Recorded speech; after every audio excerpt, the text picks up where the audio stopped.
Welcome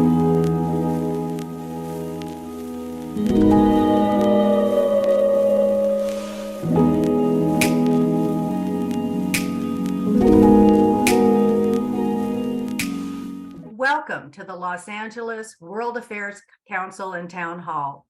I'm Kim McCleary, President and CEO, and it's my great pleasure to welcome you all to today's program, a conversation with Anne Marie Slaughter, who is President of New America. For those of you who would like to submit questions, there's a question box at the bottom of your screen where you can type in your questions. Rachel Kenderdine, our community manager, will be managing your questions during the Q&A portion, which will start in about 35-40 minutes. It is now my great pleasure to bring on and introduce our moderator, Robert Abernethy, founder and CEO of the Tech Center. Bob is a longtime board member of the Los Angeles World Affairs Council and Town Hall, and also serves on many prestigious boards such as Brookings, the Atlantic Council, and New America, to name a few.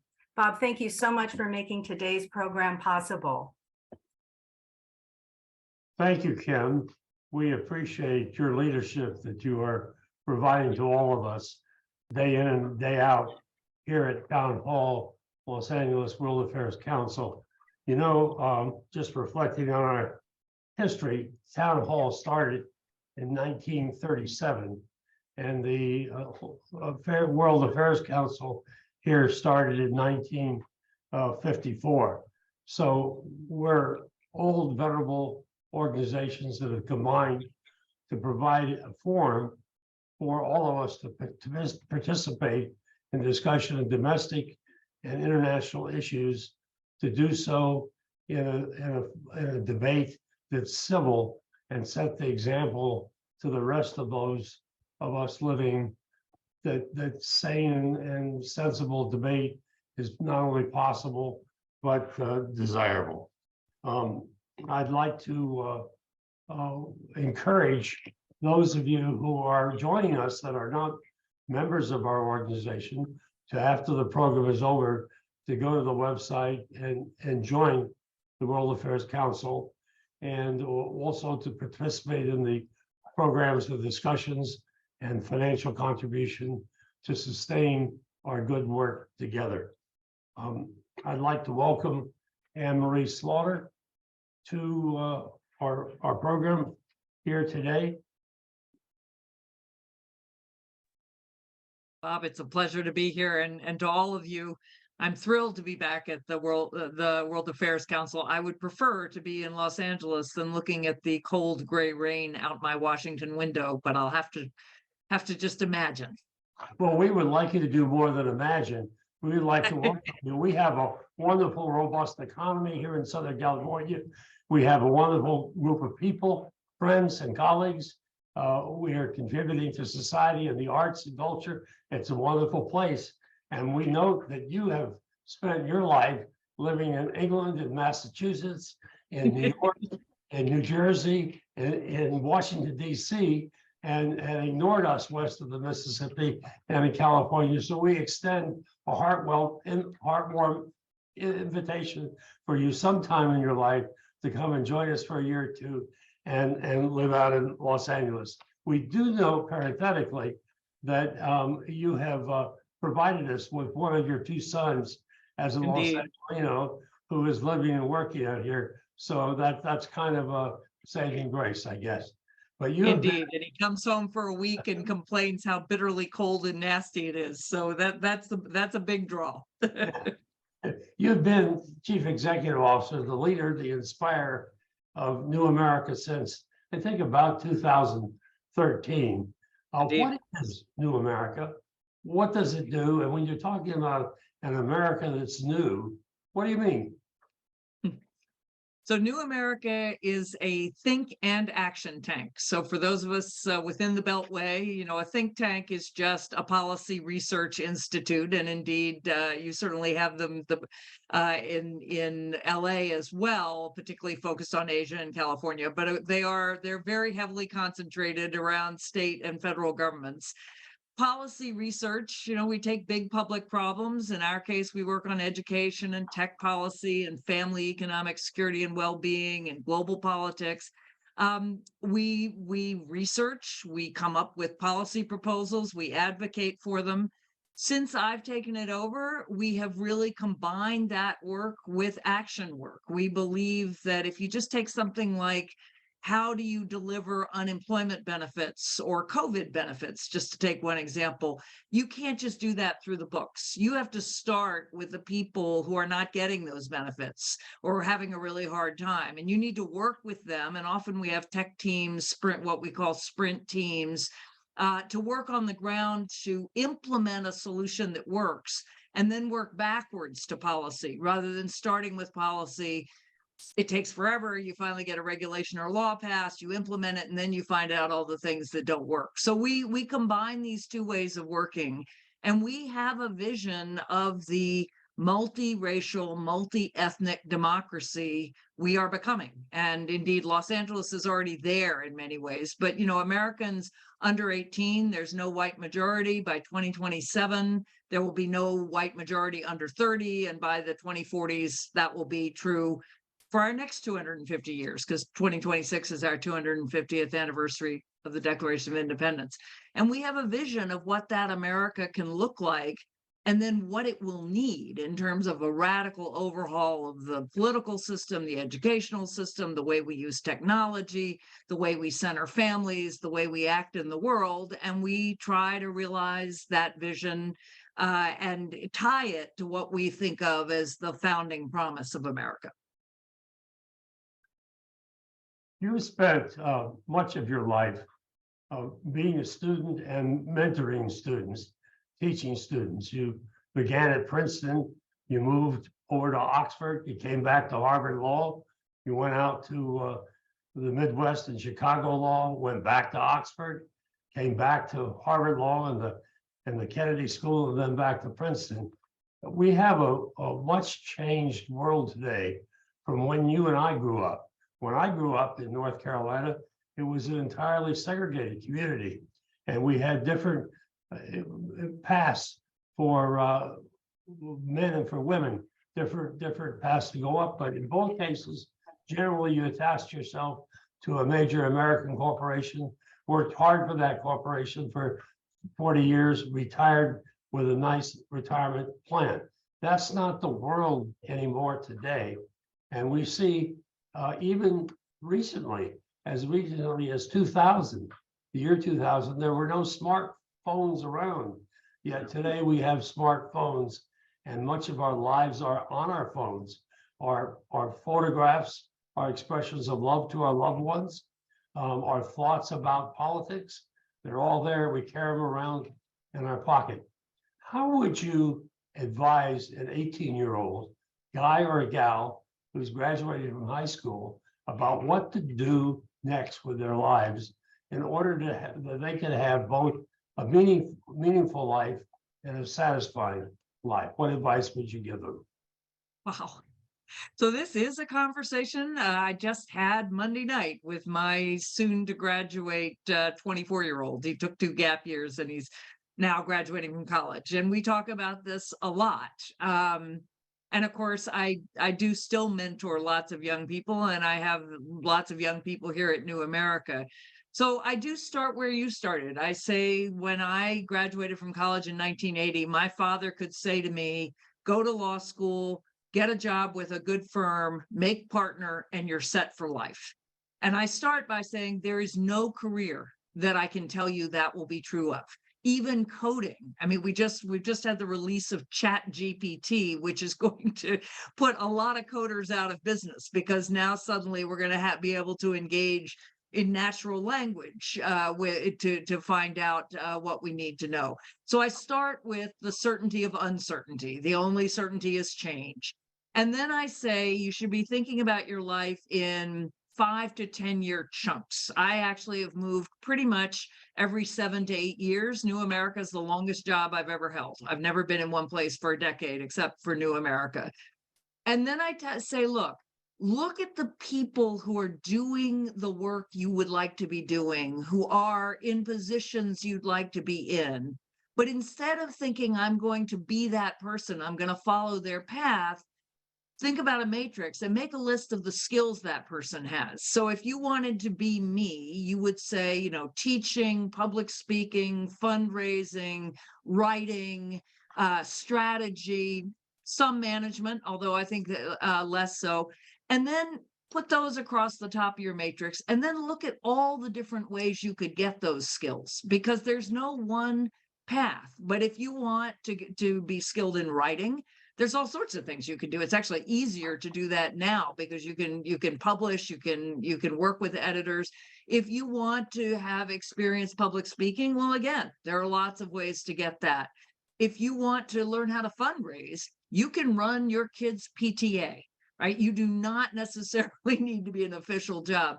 So I tell them to think about it as a set of experiences and a set of skills, and then to seize whatever comes their way. And then the broader, advice about networks and people. There's a new book out called The Formula, called by Laszlo Barabasi, who's wonderful, just talking about the ways in which networks can help you.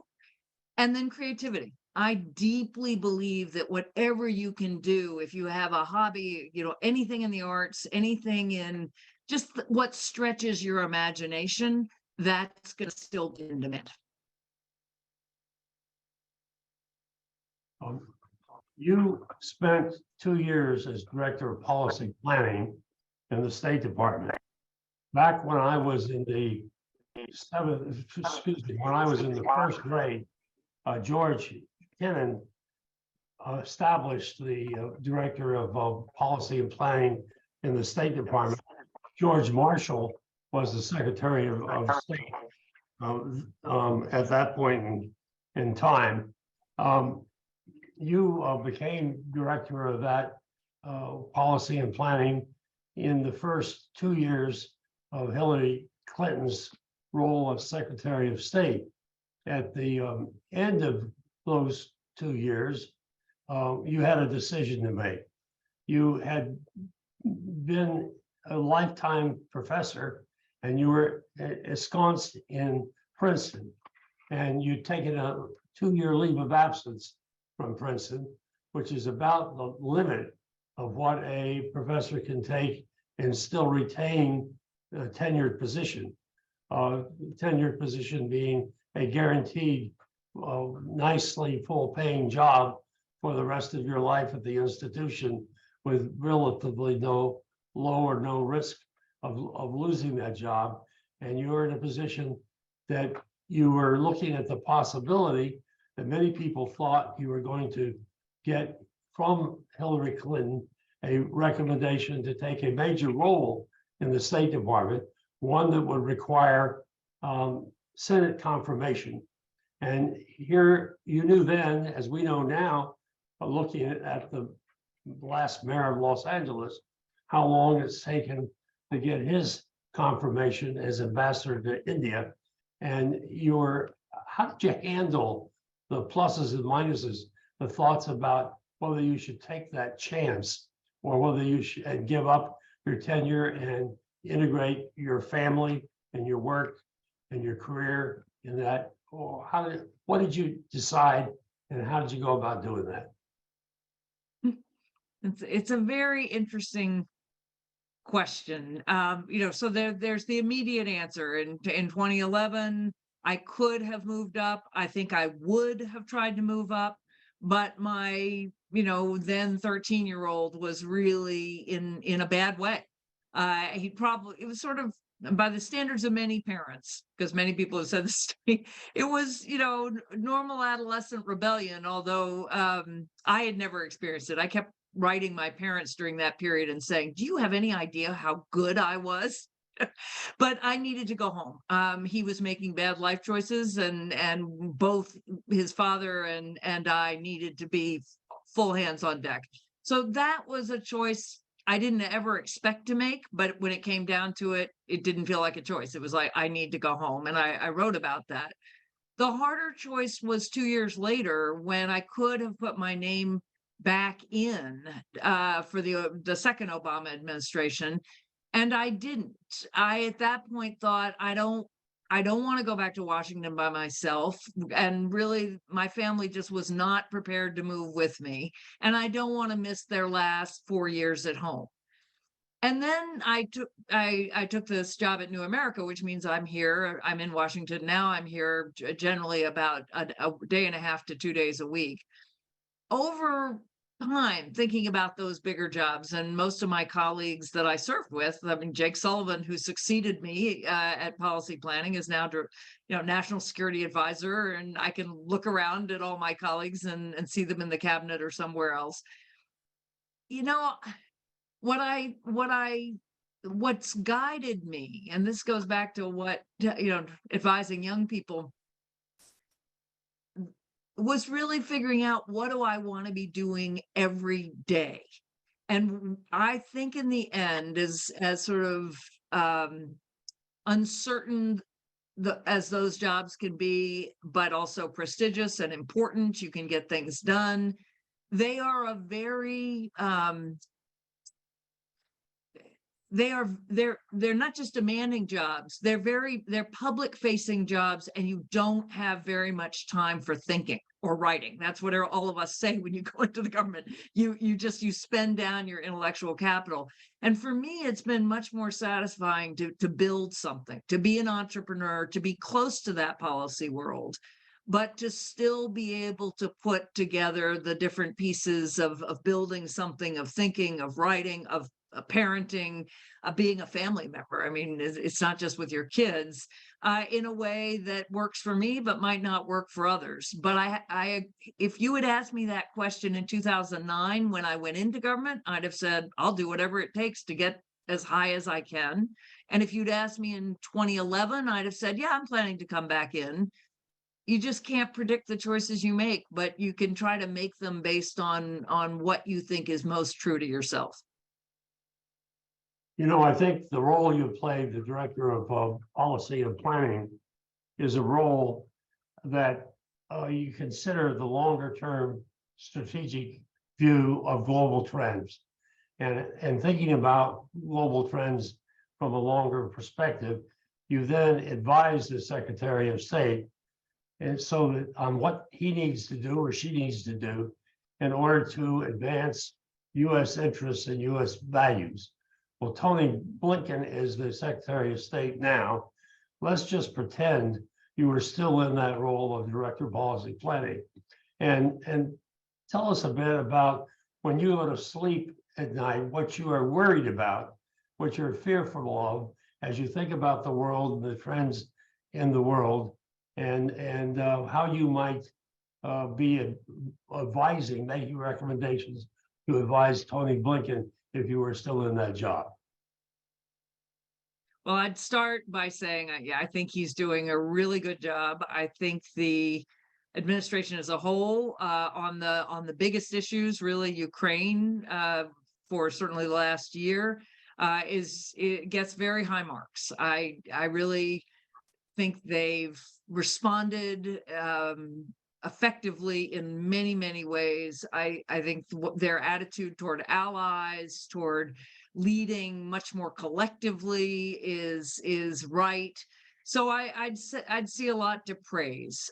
Where I really worry, there are a couple things. One is just on China. I know why they're taking the position they are on China. It is a way to get very important domestic legislation through. And that legislation is going to be a big part of Biden's legacy. So probably if you make the trade-off, as you have to do in Washington, you're thinking about many, many different trade-offs, and you're thinking about what you need to do for the American people, and you need to build a new infrastructure, and you need an industrial policy. I get why they're doing it. I think it's a real mistake to demonize China in the way we're doing it. And that is connected to the second set of concerns I have, which is that although the national security strategy says, and it says for the first time in history, that what the administration calls transnational challenges, so climate, infectious disease, energy shortages, food shortages, inflation, terrorism. Those are things they define as transnational challenges. They say those challenges, those threats, those problems are just as important as geopolitical threats. So just as important as the danger that Russia or China or North Korea or Iran poses to us, and that they can't be secondary. They say that, but they are not acting that way. And again, if you were acting that way, you'd realize we need to work with China very closely on the next pandemic. This one's not over, and there'll be another one on climate change, which I truly do think is the biggest existential threat we face. I'm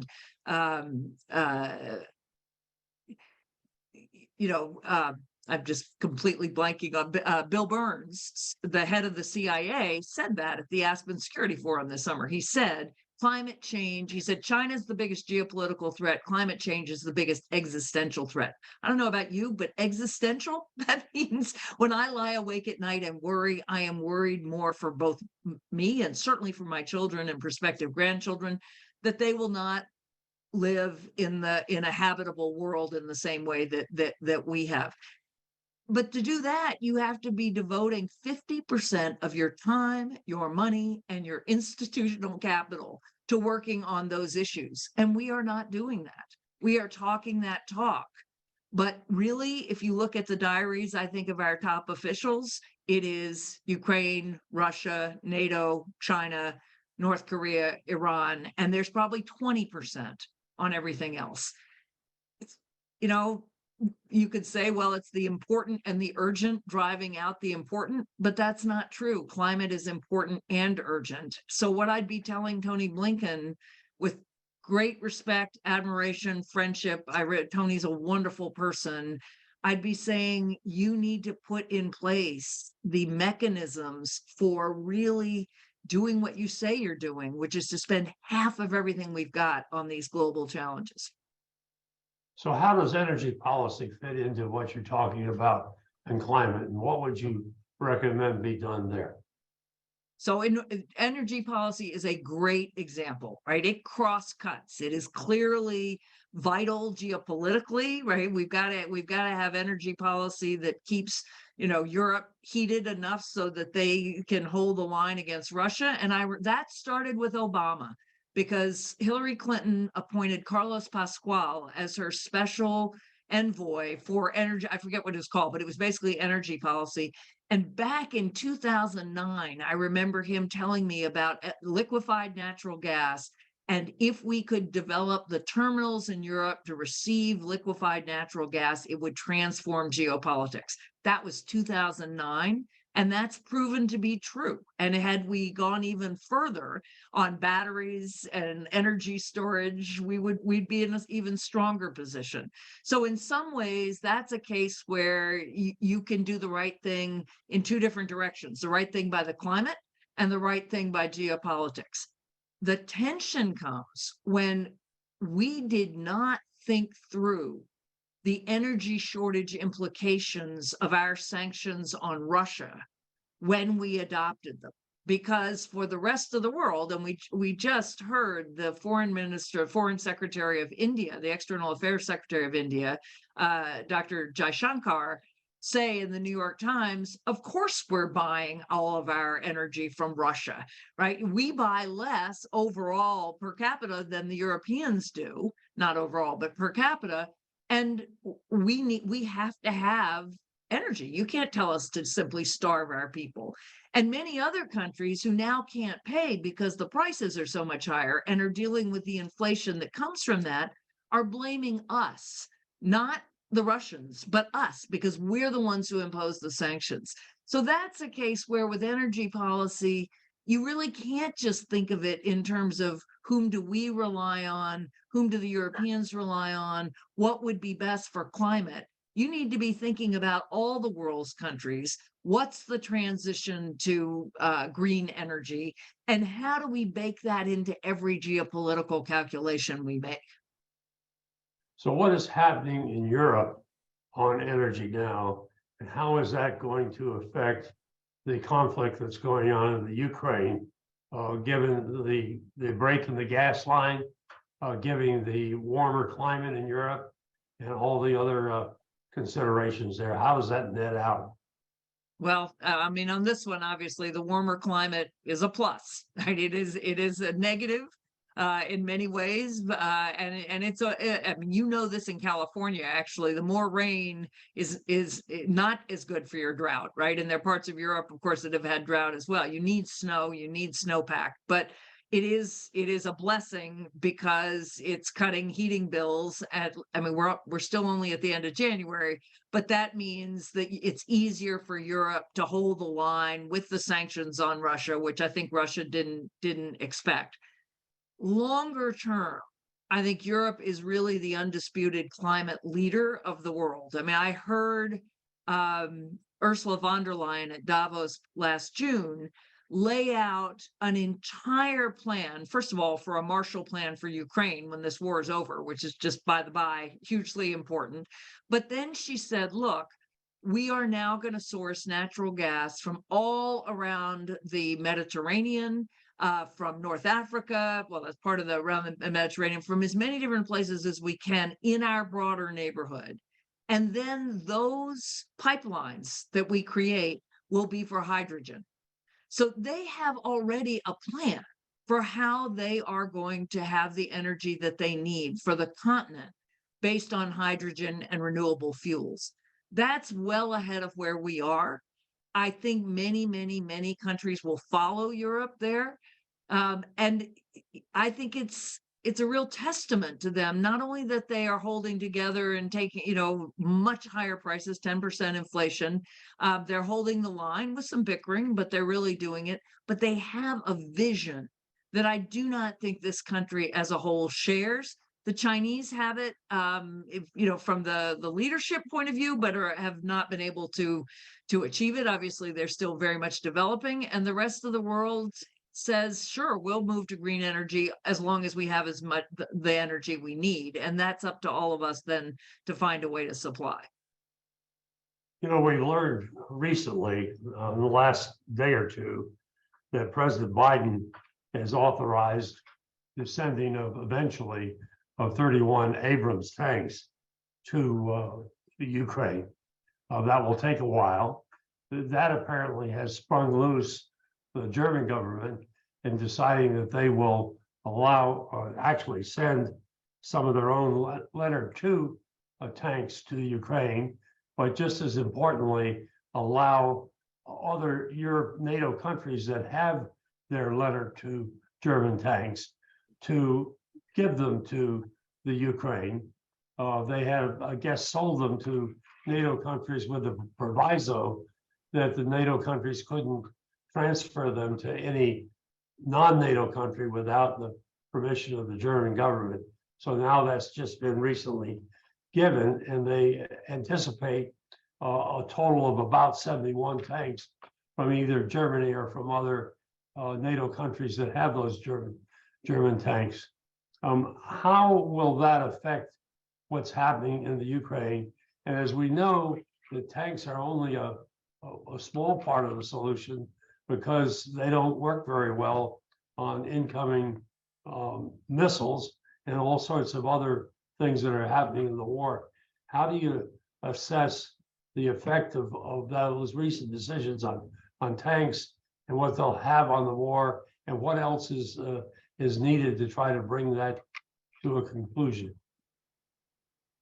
Well, it's such a fascinating tangle of issues because of the diplomacy involved here and the history of Germany in Europe. And of course, it's Russia's invasion of Ukraine back in February leads new Chancellor Scholz to call for really, a Zeitenpunkt, a turning point in Germany's history, to rearm, to increase spending to 2%, to play more of a military role.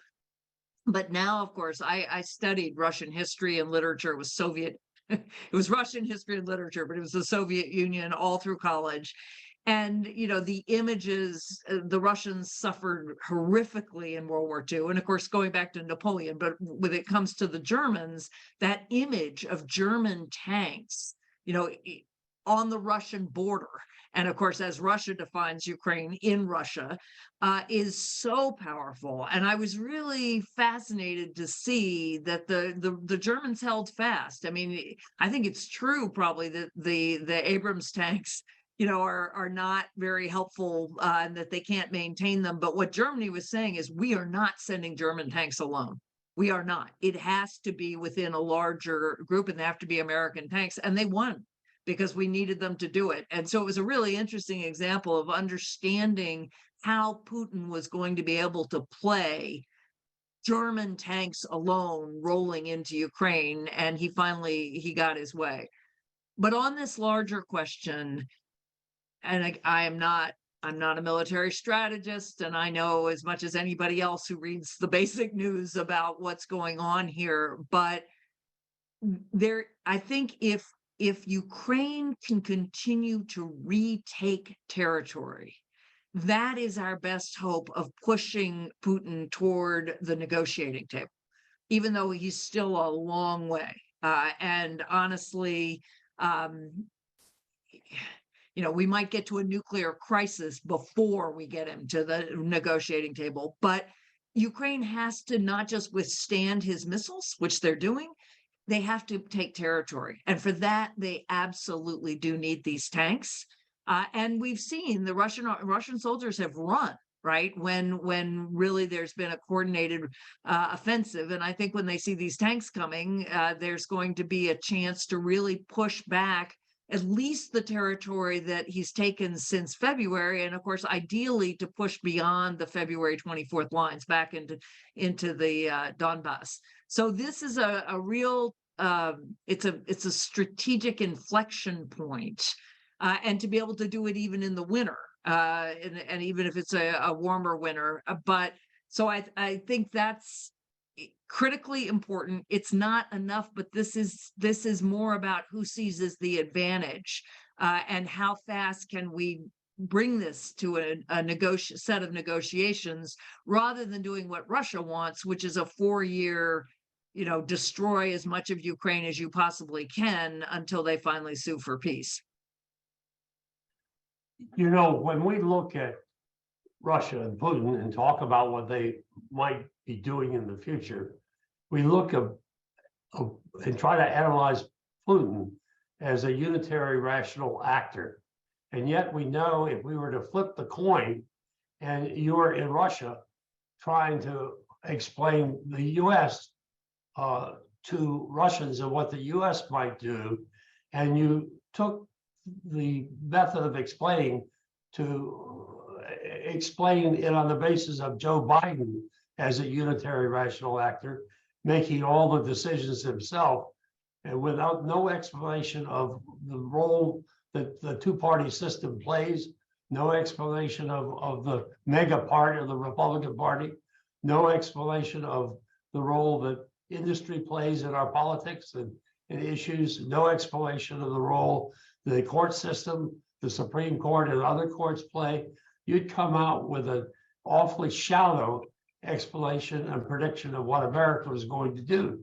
So as you think about Russia and go beyond just thinking about Putin, what are the organizations, what are the forces, what are the groupings in the Russian government and Russian society that we ought to be thinking about in trying to predict the outcome of the Ukraine war and what Russia might be doing? Well, I think you're exactly right. Although it's fair to say that because Russia is ever more a one-man dictatorship, just as Xi has tightened control in China, Putin has steadily tightened control over his oligarchs, over his military. It is more accurate to treat them as a unitary actor, but Putin himself is not unitary. I mean, the number of books out there on Putin by people who speak Russian, know Russia forever, who have very different interpretations of who he is. And then you add his deep isolation during the pandemic. You remember those pictures of him with a table that looked like a Downton Abbey dinner table or something with people talking to him from the other end. He's had nobody contradicting him. The more brutal the dictator, nobody contradicts. He's cut off in so many ways. How on earth do we really know what is in his mind? So there's the rash, and then I'll come to the other forces. But even just thinking about him, a year ago when I was in Munich at the Munich Security Conference the week before Russia invaded, all the Europeans said he wouldn't invade, and half the Americans did, even though the American government was shouting that he would. So, we got him wrong. And then we got him wrong when we said he wasn't going to invade full on. So I'm very skeptical about our ability to predict him. What I would have said, if you'd asked me this question even 6 months ago, was one group we absolutely have to pay attention to are the Russian mothers. And they are the ones who really forced the Russians out of Afghanistan, who played a role even in Chechnya. He's very nervous, or he has been very nervous about casualties, because, that's where really there's been domestic dissent led by the mothers that's very hard for him to tamp down. You can't just you can't shoot down a group of mothers. And yet, for the moment, he seems to be playing on this is like the Great Patriotic War. This is like World War II. It's against Germany. It's against, NATO, who are out to get us. This sacrifice is necessary. I don't know how long that's going to last. I still think it's worth, monitoring the number of casualties and how much people actually know. But again, that's something I would have predicted that it hasn't come to be. There's a right-wing critique of him, and we see this a lot. These, ultra nationalists who are furious that the war is not being well run. So you want to be looking at them, but they don't seem to be actually calling against Putin. And it's not clear. I mean, maybe there'd be a coup. If it's a coup from them, it's going to, they'll just double down further on the war. So I'm not sure where that gets us. There is the folks you would look to, the urban educated professionals, they're the ones who have fled, right? They are sitting in New York, they're sitting in Tbilisi, they're sitting in Azerbaijan. They're all the ones who were opposing the war and have now fled. So it's very hard to know where else you look if you analogize it to the United States. The Duma is not Congress. And again, the oligarchs he's tamed.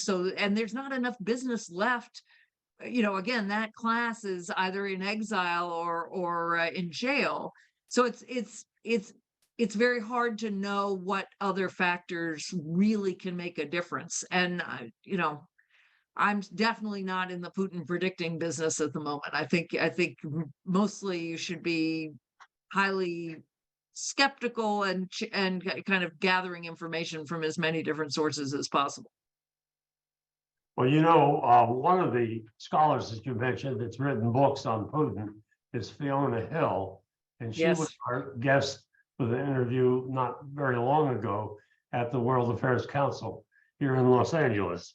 We've invited her back for an in-person luncheon at the California Club. Unfortunately, she starts in late February, a 5-month stint on a Brookings project in Germany, and then is quite heavily booked when she comes back. But we're looking forward to having Fiona back with us in person, but in late October or early November of next year. I would like to switch subject here for just a moment and think a little bit about democracy as we know it in the United States, as it is progressive, as it changes, and what the threats to our continuing to have our democracy are, and particularly how they may be influenced by technology. We've seen our January 6th storming of the nation's capital, and how that has affected the potential for changes in our democracy. Thank goodness we stop that short of actual success there. But I'd like to at least mention two topics of technological change that I'm particularly worried about in the future, and I know there are others. And one of the others is facial recognition and the use of facial recognition by governments to get the government's programs and missions and way in society. But I wanted to reflect on one example. Just before we got out of Afghanistan, there was one evening where there was a rocket that was fired that went and hit one of our bases, and it killed 3 people on the base. We had a drone overhead of that general area, a drone who actually we're proud of because we in Southern California created and manufactured most of the electronics that went into the capacities of this drone to observe. Well, the drone can stay semi-stationary for between a half a day and a day. And Wow. it observed this rocket landing and going off. And then it turned around, since it was recording most everything which was happening in this wide swath of area below, it was able to go back and look at just before that rocket went off, at the location it went off, was able to see, in fact, who was there.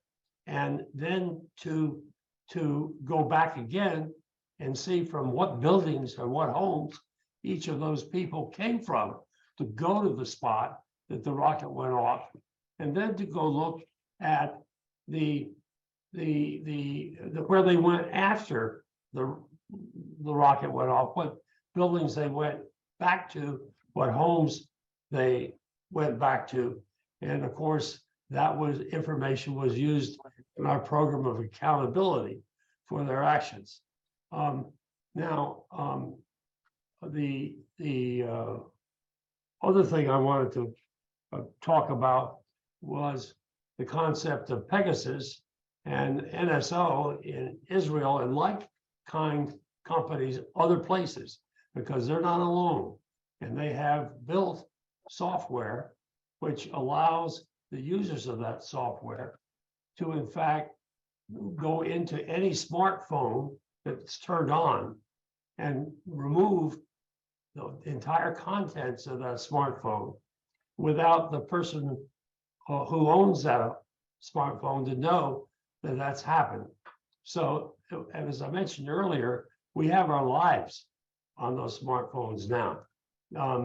And they also can go in and remotely turn on the microphone and the camera of those smartphones, and they can listen to whatever that microphone can pick up or wherever that camera is pointed, record it without the permission or knowledge of the owner of that smartphone to do it.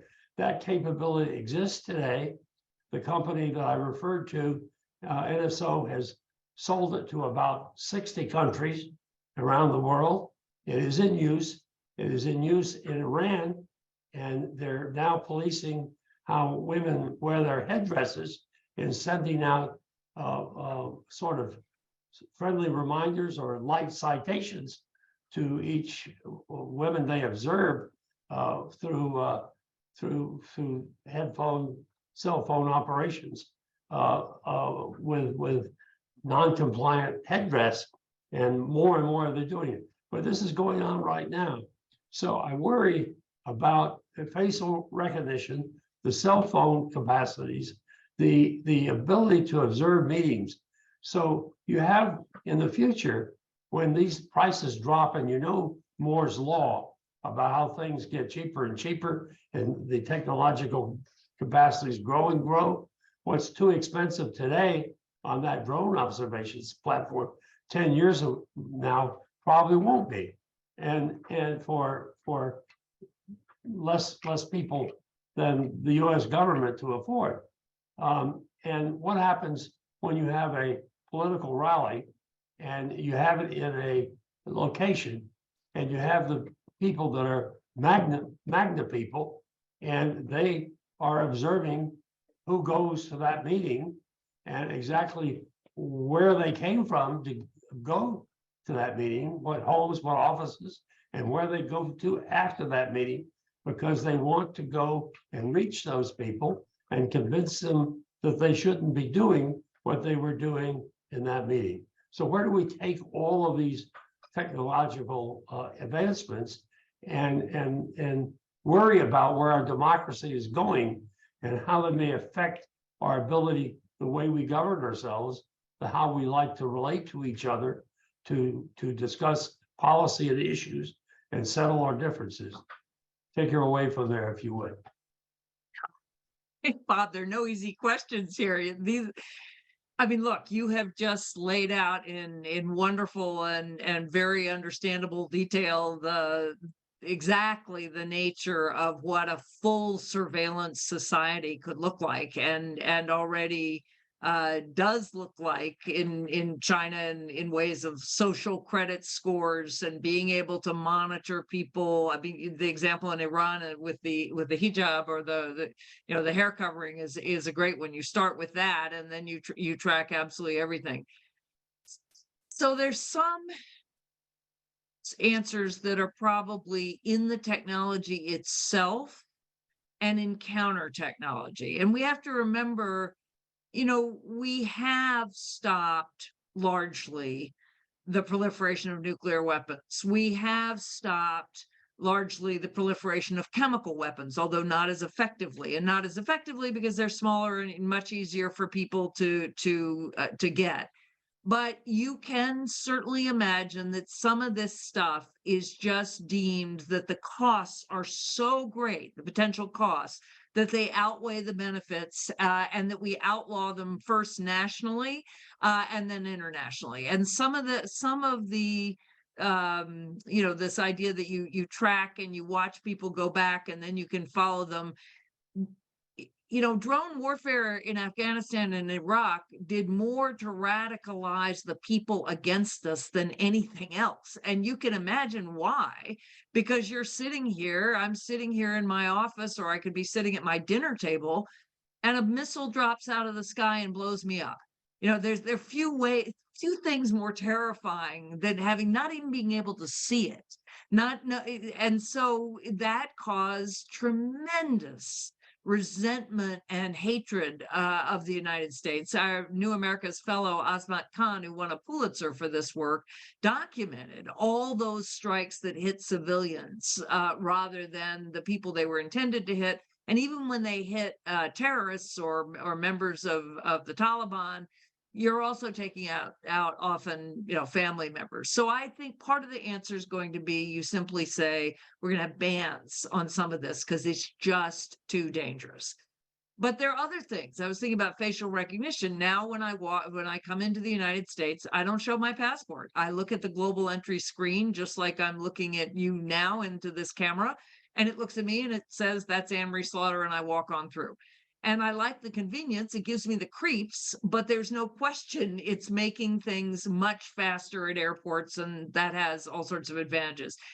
So part of it, I think people will say, no, the benefits of this stuff outweigh the costs, and we're just going to have to find ways to mitigate the cost, but we're not going to ban the technology. Maybe we have counter technology. Maybe we improve this technology so that it is harder to use for nefarious purposes, just as the platforms are trying to do against disinformation. And then I think the final thing, and probably the deepest answer for our democracy, is we have to keep decentralizing power. And when you think about our founders and checks and balances, that's in the 18th century. That is, modern industrial war. I mean, not modern warfare, but kind of massive armies run by governments are coming in. I mean, Napoleon will be about 50 years or 40 years later. And they can already see the enhanced power of the government. And they are and of course they saw it with George III. And so they immediately say, we have to have checks and balances. We cannot risk a central single king, a single authority who has the ability to deploy all this power. And as that power grows because of surveillance, because of then acting on unmanned enemies, all of that, all the spyware that you're talking about, I think the deeper democratic answer is you keep decentralizing. You are more federalist, you turn more to local government.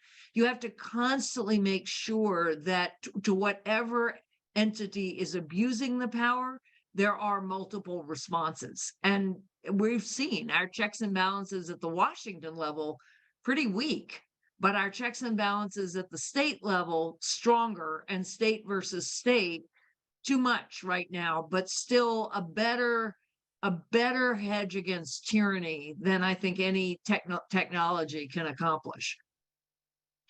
Rachel, what questions do we have from our members? Yes, thank you both so much. And we have a lot of great questions. So the first one is the American system, including capitalism and democracy, compatible with being a leader and getting to a sustainable planet, or does it lead us to be a laggard? That's a bit. I think right now, I really think our democratic system needs a major overhaul to be able to accommodate the country we're becoming. And so much of our current polarization is the dramatic manipulation of the fears of who we're becoming. And you see this with right-wing politicians everywhere. Think about it, even, I mean, back in the Balkan Wars, where you say, those dangerous folks of color, those folks who live very differently than we are, they're going to come destroy our culture. Our current two-party democracy, where not the parties, there's no overlap between them, we're not going to be able to do what we need to do, to your point on climate, unless we can really change that. We work very hard for the kinds of structural changes that would enable a multi-party democracy, and there are many, and we can do that. None of this is in the Constitution that we have two parties. We can have multiple parties. We need a much more flexible and responsive government to be able to do the climate things I think we need to do and be a leader. And that's one reason, as clunky as the European government may seem, the EU's government, they're mostly parliamentary, they are parliamentary systems, and they ultimately can reach compromise. The only one that really has the hardest time is Britain, and they're no longer in the EU, and they have some of the problems we do.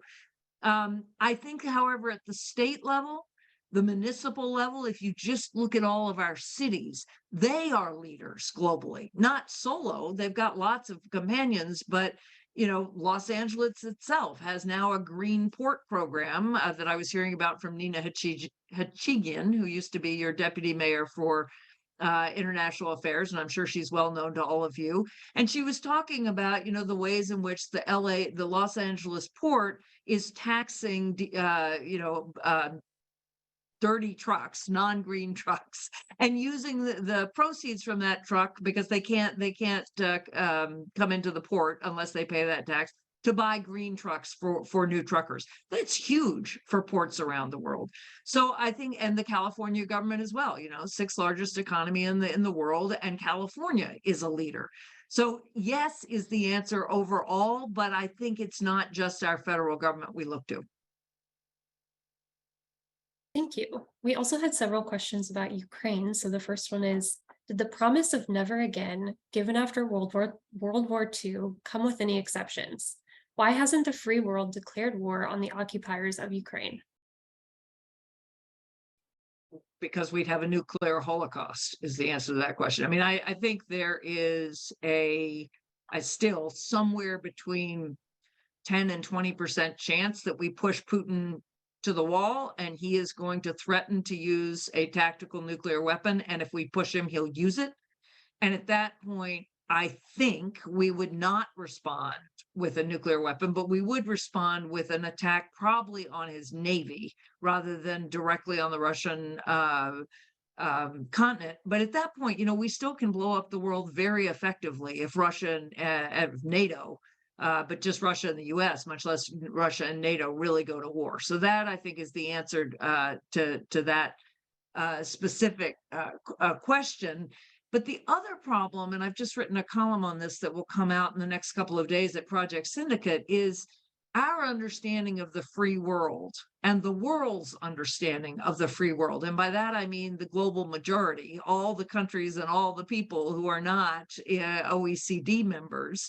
They do not see this as the existential crisis we do. They think the international system has been breaking down for some time. They think the United States invaded Iraq against the will of the United Nations. We can say we didn't go in to conquer it. They say, yeah, but we destroyed the country. And mostly what they say is the biggest existential threat to us is not Russia and conquering of borders. It is drought. It is food shortages. It is political instability, food and water shortages, political instability that result, and essentially our inability to grow and develop. And, you know, there are many ways of defining freedom, but if you don't have enough to eat and you can't make a living and you can't, you know, raise your family, that's just as existential for people as being conquered by another country. Switching gears a little for our final question, what should be done to avoid a military crisis with Iran? That's interesting. So I actually think Iran is following its own demographic course that is going to change things more than we can. So it was George Shultz, the late great George Shultz, who told me when I just had become dean of what was then the Woodrow Wilson School, now the School of Public and International Affairs at Princeton, that the key was always demographics, and he lived by that. He was a labor economist originally, and I was a junior in college, actually, I guess just a senior when the Iranian Revolution happened. So that was 1980. So that's 60 plus years ago. That's enough time for that generation to get very old and dying off, for then the sort of younger people to now be raising their children who are absolutely opposed to the fact that they are being forced to live apart from and very differently than the rest of the world. And that is what you're seeing. And we saw it with the Green Revolution back in 2009, and now we're seeing it again. And I think we will keep seeing it because the mullahs are now having to keep an entire population down that doesn't want it. So my money, I mean, yes, they could try to manufacture a crisis with the United States to get out of that. I'm not even sure they're in that position. I think we avoid doing anything that creates a crisis that they can exploit, and we let that dynamic keep playing. Thank you both so much again for your time today, Dr. Slaughter and Mr. Abernethy, for organizing everything. I'll turn it back over to you.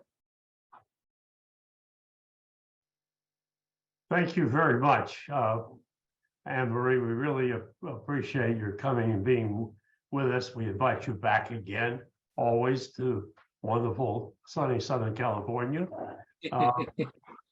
with our snow only in the mountain tops. Anyhow, I'd like to additionally to suggest to those of you who are with us today that aren't members to go to the website to join up this great organization that we've got going together. We're a community of friends, a community of citizens that are active in issues that are domestic and international. Please participate. And we also would much appreciate whatever support financially you could give us to help fund the programs that we are all enjoying. Thank you very much. I'll turn this back to Kim. Dr. Slaughter, you are amazing. And I agree with Bob. We have to get you out in person to Los Angeles when it's convenient for you. We could continue this conversation so much longer. There's so much for you to comment on. We all learned so much from you. Thank you so much for your time. You are so welcome. And I really do feel a real connection to the council. I have spoken to you physically and virtually multiple times, and I hope that will continue. So it's really been a pleasure. And Bob, you're just a great interviewer.